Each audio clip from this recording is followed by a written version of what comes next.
cause, and we're going to have about 7 to 8 minutes of some good comedy for you. Ladies and gentlemen, please put your hands together for Smoke! Smoke dog up in the house! What's going on with y'all, y'all? Check this out, you know what I'm saying? Have you ever went to a bar straight up and you seen some weird motherfuckers there, some weird shit go on? Well, I'm gonna tell you about this time I went to this bar. And I went there and I was sitting at the bar and shit, drinking. I seen this one dude at the other end of the bar and I was like, damn, his head the size of a cue ball. I need to find out what's going on. So I go over there, I say, sir, I ain't trying to be rude or anything like that, but I noticed that your head is hella small, man. He says, well, I don't know what to tell you. I'm like, well, is it a birth defect? He says, no, I lost it in the war. I said, the war? He's like, yes. Our ship got torpedoed by Germans in World War II. I'm like, oh, okay. And I was the only survivor. I swam to shore and then a mermaid came up. Mermaid came up and said she'll grant me 3 wishes. My first wish was to get back to the United States. That was the first thing. Wish granted. Second wish was to have all the money that I needed in the world. Wish granted. So then the third wish, I got kind of technical. This is what the man said. He said, I want to have sex with a mermaid. She said, silly, we can't have sex with mermaids. So the man said, well, how about a little head? And that's how he got a cue ball head. You know what I'm saying? I mean, the moral of the story is be careful what you wish for because you might get what you don't want. You know what I'm saying? Then, another time, it was this Irish man. You know, he had drunk at the pub all that night. I mean, not bullshit, drinking everything. So the bartender says, hey, it's the night, hey, we about to close, you gotta leave. So the Irishman gets up to leave away from the bar, falls flat on his face. He tries it again, gets up, same results. So then he said, fuck it, I'm gonna crawl outside, maybe the fresh air, and straight up sober me up. So he crawled outside, got up, fell clean back on his face. So he said, fuck this shit. I'm gonna crawl home 4 blocks to the right. He crawled 4 blocks to the right, got to his front door, stood up again, fell flat on his face. He gets to his bedroom. This time the man stands up and falls clean into the bed. As soon as his head hit the motherfucking pillow, he went to sleep. Woke up the next morning, his wife was raising hell. I know you've been out to the bar tonight. What the hell is your problem? He's like, how do you know I went to the bar? Trying to look all innocent and shit. She said, the pub called last night and said that you left your wheelchair again. How the fuck do you get so drunk you forget you're paralyzed? That's some good shit. I knew that drink. Straight up. Well, I got this friend, you know, it was his bachelor party.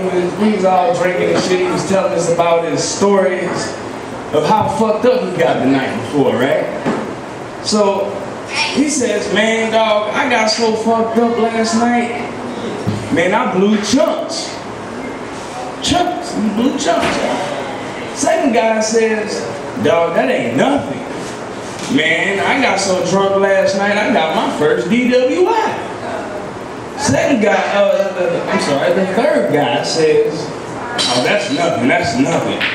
Man, I was so drunk last night, I went and bought a prostitute and my wife caught us both in the bed. And the first guy goes back and says, no, y'all don't understand. Chunks is my dog. Hey, that's some fucked up shit. Have you ever tried to pass the test drunk? Have you ever passed the test drunk? Well, I'm going to tell you about this one guy who tried to take 3 tests. He goes to a bar, he sees this jar sitting on the end of the bar with nothing but $10 bills filled up to the brim. First thing his thought is, man, it's got to be over $1,000 up in that motherfucker. So he goes to the bartender, he says, bartender, what's up with this jar, man, at the end of the bar? He's like, well, you pay $10, and if you can pass 3 tests, you'll get all the money in the jar. He said, okay, well, shit, I can't pass this shit up. Well, what are the tests? The bartender says, well, you gotta pay $10. Those are the rules. Okay. He gives the bartender $10. The bartender tells him, well, these are the things that you gotta do. Your first test is to take a gallon of pepper tequila and down it without making a face. Second test is there's a pit bull in the back of this bar who's chained up with a sore tooth. You gotta pull that tooth clean up out his mouth with your bare hands. Okay? Third test is there's a 9-year-old woman that lives upstairs from us who has never came from an orgasm or a sexual intercourse. You gotta make it right for her, buddy. I said, all right.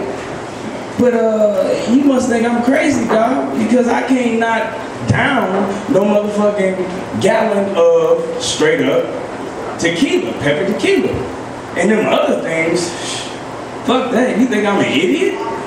So after the first drink, then a couple more drinks, he goes to the bartender and says, hey, bartender, where's that tequila at? So he gets the tequila, he downs it with both hands. He open it up, right? So after he goes it up, he goes out in the back where the pit bull was chained up to the motherfucking house, right? And he goes back there, everybody, all they hear is barking and the man screaming and everything like that, right? Everybody thought this man was dead because this is a badass pit bull. I mean, this big ass dog. He comes back into the bar staggering and shit. Turn my ass. Where's the woman with the sore tooth? Hey, this is fucked up shit. This some fucked up drunk moments. I ain't never been that drunk, y'all.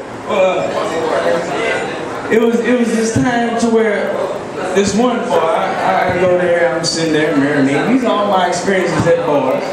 And this one guy, he was sitting there, he was talking to his friends, and he whispered something to one of the guys' ears, right?